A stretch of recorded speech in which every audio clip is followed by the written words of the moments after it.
Good morning शुभ सकाळ आज February 25 तारीख मंगलवार मु चक्रधर आपको स्वागत करुच्ची मोर टॉप 20 न्यूज अपडेट को। तो आसतु जानिबा देश विदेशर 20टी मुख्य खबर विषय रे। तो प्रथम खबरटी हेउची सुभद्रा शक्ति मेला रे प्रथम दिन रे माननीय मुख्यमंत्री श्री मोहन चरण माझी करम मेलार भव्य उद्घाटन करथिले और सुभद्रा शक्ति मेला 2025 द्वितीय दिवस रे यह चमकाई प्रदर्शनी मनमोहक स्टल आउ सांस्कृतिक कार्यक्रम सहित दर्शक मान मनमुग्ध करते।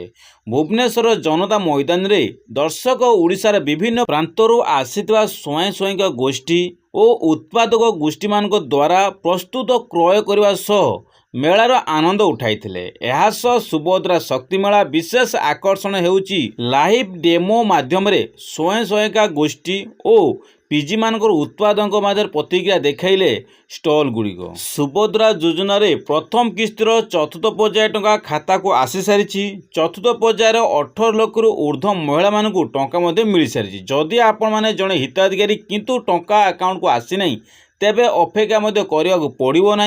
एका बेले सेमानकु दुईटी सुभद्रा किस्तिर अर्थात 10,000 टଙ୍କା मध्य मिलिबो जहाँकि मार्च मास 8 तारिख में मिलवा जाउची।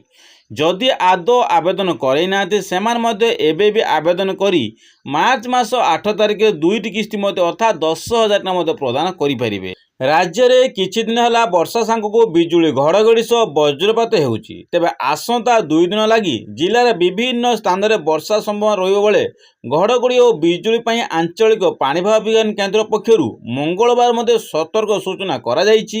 विशेष करी उत्तर आभ्यंतर ओडिशा सो उपकूल ओडिशा बिजुली घड़घड़ी नहीं पाणीपाग केन्द्र सतर्क कराइछि। प्रबल वर्षा जोगु बिजुली घड़घड़ी सह कुआपथर वर्षा नहीं 3 जिला को ऑरेंज अलर्ट करा जायछि। जेपरी 25 तारिख पर्यंत राज्य रे विभिन्न स्थान रे वज्रपात हेबो। विभिन्न जिले में प्रबल वर्षा सह घड़घड़ी नहीं सतर्क सूचना जारी करछि आंचलिक पाणीपाग केन्द्र।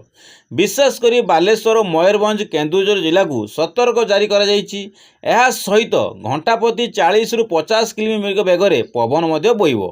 किछि स्थान रे कुआपथर माड़ हेबा नहीं मध्य अलर्ट करा जायछि। मध्यम धरणर वर्षा सह वज्रपात नहीं 9 जिला को येलो वार्निंग मध्य जारी करा जायछि। जेपरि अनुगुल ढेंकानाल भद्रक जाजपुर केन्द्रापड़ा कटक जगतसिंहपुर गजपति और गंजाम जिला को अलर्ट मध्य करा जायछि। गरीब झियो मानक विवाह पई राज्य सरकार मुख्यमंत्री कन्या विवाह योजना आरंभ करिसेंती और दारिद्र्य सीमा तल तले थिबा दुर्बल श्रेणीर झियो मानकर गण विभाग और सेमानक उपरे सरकार योजना करिसेंती बोली मुख्यमंत्री मोहन चरण माझी प्रकाश करिसेंती। एथिपई सरकार 2025-26 आर्थिक वर्ष पई गत 17 तारिख आबाउट बजेट रे 12 कोटी टंकार व्यवस्था करी घोषणा मध्य करेछन। उड़िया प्रथा और पारंपरिक विवाह व्यय बଳରେ होइतिबा बहु गरीब परिवार असुविधार सम्मुखीन होइथांती। महिला और झियो मानकर मंगलकरण पई ए सबु योजना सुभद्रा और सुभद्रा प्लस योजना रे अंतर्भुक्त होइछ बोली मुख्यमंत्री कहिसेंती। अयोध्या रे हेबो ओडिशा भवन। उत्तर प्रदेश रो अयोध्या ठारे ओडिशा भवन निर्माण हेबो और रामलाल को दर्शन लगी आसुतुवा भक्तंक रहिबा और सेमानक पई ओडिशा रे को उपस्थित हेबा लगी यही व्यवस्था करिवे ओडिशा सरकार। एथिपई खूब शीघ्र कार्य आरंभ नहीं मुख्यमंत्री मोहन चरण माझी मध्य घोषणा करिसेंती। मुख्यमंत्री मोहन चरण माझी एबे उत्तर प्रदेश गस्तर जाइथिला बेले गतकाली प्रयागराज जाई बुड़ पकेइले और आजिर अयोध्या जाई रामलाल को आशीष नहीं लोड़ीछंती मुख्यमंत्री। एही अवसर में रामलाल को दर्शन पाई जाउतवा ओडिया भक्त मान पाई बड़ घोषणा करिसेंती मुख्यमंत्री मोहन चरण माझी। सेठी ओडिशा भवन निर्माण पाई प्रस्तुति मध्य देइछंती। प्रधानमंत्री नरेंद्र मोदी सोमवार प्रधानमंत्री किसान समृद्धि योजना रे 19तम किस्ती जारी करिसेंती। एहा माध्यम रे ओडिशा रे 34.98 लाख रु अधिक चाषी उपकृत मध्य होइछंती। प्रधानमंत्री किसान समृद्धि योजना रे 19तम किस्ती प्रदान द्वारा सारा देश रे 9.8 कोटी रु अधिक चाषी उपकृत मध्य होइछंती। सेहीपरि ओडिशा रु 34.98 लाख रु अधिक चाषी सीधा सड़क आर्थिक सहायता पाइछंती। ए नै प्रमुख कृषि सचिव अरिंद पाड़ी मध्य सूचना देइछंती। प्रधानमंत्री किसान योजना रे ओडिशार अनेक चाषी जुग देइथारु उल्लेख करिसेंती और से पारंपरिक प्रयास जोगु अंशग्रहण करी उल्लेख बुद्धि करेंगे। ଗତ ବର୍ଷ ତୁଳନାରେ ଚଳିତ ବର୍ଷ 3.34 ଲକ୍ଷରୁ ଚାଷୀ ଉଲ୍ଲେଖ ମଧ୍ୟ ବୃଦ୍ଧି କରାଯାଇଛି। ମାଟ୍ରିକ ପରୀକ୍ଷା ଆଜି ଶେଷ ହୋଇଛି। ଇଂରାଜୀ ପେପର ପରୀକ୍ଷା ସକାଳ 9ଟାରୁ ପରୀକ୍ଷା ଆରମ୍ଭ ହୋଇଥିଲା, ଯାହା 11:30 ପର୍ଯ୍ୟନ୍ତ ଚାଲିଥିଲା। କପି ରୋକିବାକୁ ବୋର୍ଡ ପକ୍ଷରୁ ବ୍ୟାପକ ବ୍ୟବସ୍ଥା କରାଯାଇଥିଲା। ସମସ୍ତ ପରୀକ୍ଷା କେନ୍ଦ୍ରରେ ଲାଗିଛି ସିସିଟିଭି କ୍ୟାମେରା। ଇଂରାଜୀ ପରୀକ୍ଷାରେ କପି କରି ଧରାପଡ଼ିଲେ 8 ପରୀକ୍ଷାର୍ଥୀ। ପରୀକ୍ଷା ଶେଷ ହେବା ପରେ ଏନେଇ ସୂଚନା ଦେଇଛନ୍ତି ବୋର୍ଡ ଉପସଭାପତି।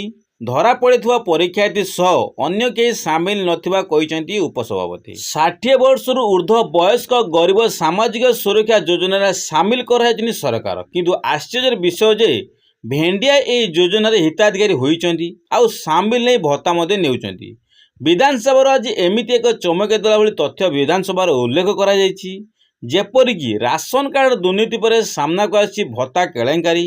ଭେଣ୍ଡିଆମାନେ ଜାଲିଆତି କରି ବୟସ ବଢ଼ାଇ ମଧୁବାବୁ ପେନ୍ସନ ଯୋଜନା ଓ ଜାତୀୟ ସାମାଜିକ ସହାୟତା ଅଧୀନରେ ଭତ୍ତା ମଧ୍ୟ ହାତେଇଛନ୍ତି। ବିଧାନସଭାରେ ଏ ସମ୍ପର୍କିତ ଏକ ପ୍ରଶ୍ନର ଉତ୍ତର କଲାବେଳେ କେଳେଙ୍କାରୀ ଗୁମର ଖୋଲି ଦେଇଛନ୍ତି ମୁଖ୍ୟମନ୍ତ୍ରୀ ମୋହନ ଚରଣ ମାଝୀ। ସୁରକ୍ଷା ଓ ଭିନ୍ନକ୍ଷମ ସଶକ୍ତିକରଣ ମନ୍ତ୍ରୀ ମଧ୍ୟ ବିଧାନସଭାରେ ଉତ୍ତର ରଖିଛନ୍ତି। ଯେପରି ଯାଜପୁର ଜିଲ୍ଲାରେ 894 ଜଣ ଜାଲିଆତି କରି ଭତ୍ତା ମଧ୍ୟ ପାଇଛନ୍ତି, ସେହିପରି କେନ୍ଦ୍ରାପଡ଼ାରେ ପାଇଛନ୍ତି 65 ଜଣ। ଯେପରି ଯାଜପୁର ହେଉଛି ଦୁର୍ନୀତିର ପେଣ୍ଠସ୍ଥଳୀ। ଯେପରି ଗୋଟିଏ ପରେ ଗୋଟିଏ ତଥ୍ୟ ମଧ୍ୟ ପଦାକୁ ଆସୁଛି। ପ୍ରଥମେ ହଜାର ହଜାର ଅଯୋଗ୍ୟ ହିତାଧିକାରୀ ରାସନ କାର୍ଡ ହାତେଇଥିଲା ବେଳେ ଏବେ ଯାହା ତଥ୍ୟ ଆସୁଛି ଭେଣ୍ଡିଆ ବାର୍ଦ୍ଧକ୍ୟ ଭତ୍ତା ନେଇ ମଧ୍ୟ କେଳେଙ୍କାରୀ ମଧ୍ୟ ପଦାକୁ। ସୁନା ବଜାରରେ ନିଆଁ ହୁ ହୋଇ ବଢ଼ି ଚାଲିଛି ସୁନା ଦର। ଦିନକୁ ଦିନ ରେକର୍ଡ ମଧ୍ୟ ଛୁଇଁଲାଣି। ଆଜି ଭାରତୀୟ ବଜାରରେ 24 କ୍ୟାରେଟ୍ ସୁନାର ମୂଲ୍ୟ 10 ଗ୍ରାମ ପିଛା 87,770 ଟଙ୍କା ହୋଇଛି। ଏହା ସହ 22 କ୍ୟାରେଟ୍ ସୁନାର ମୂଲ୍ୟ 80,450 ଟଙ୍କା ମଧ୍ୟ ଛୁଇଁଥିଲା। ସେହିପରି ଆଜି ଭୁବନେଶ୍ୱରରେ 22 କ୍ୟାରେଟ୍ ସୁନାର ଦର 80,450 ଟଙ୍କା ରହିଥିଲା ବେଳେ 24 କ୍ୟାରେଟ୍ ସୁନାର ଦର 87,770 ଟଙ୍କା ମଧ୍ୟ ହୋଇଛି। ପ୍ରଧାନମନ୍ତ୍ରୀ ଆବାସ ଯୋଜନାକୁ ନେଇକି ଆସିଲା ବହୁତ ବଡ଼ ଅପଡେଟ୍। ପାନୀୟ ଜଳ ମନ୍ତ୍ରୀ ଓ ପଞ୍ଚାୟତରାଜ ମନ୍ତ୍ରୀ ବଡ଼ ଘୋଷଣା କଲେ।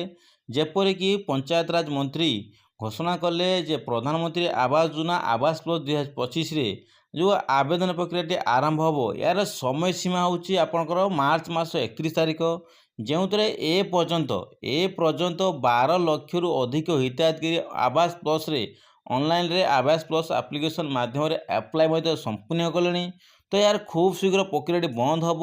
କାହିଁକିନା ସରକାର ବା ମନ୍ତ୍ରୀ ଯେଉଁ କହିଥିଲେ 1.5 ମାସ ଭିତରେ ସମ୍ପୂର୍ଣ୍ଣ ଘରର ସର୍ଭେ ସରିବ, ସମସ୍ତଙ୍କୁ ମଧ୍ୟ ଘର ମିଳିବ। ଏ ନେଇ ମନ୍ତ୍ରୀ ପଞ୍ଚାୟତରାଜ ମନ୍ତ୍ରୀ ବା ପାନୀୟ ଜଳ ମନ୍ତ୍ରୀ ସାଫ୍ ମଧ୍ୟ ନୋଟିସରେ କହିଥିଲେ।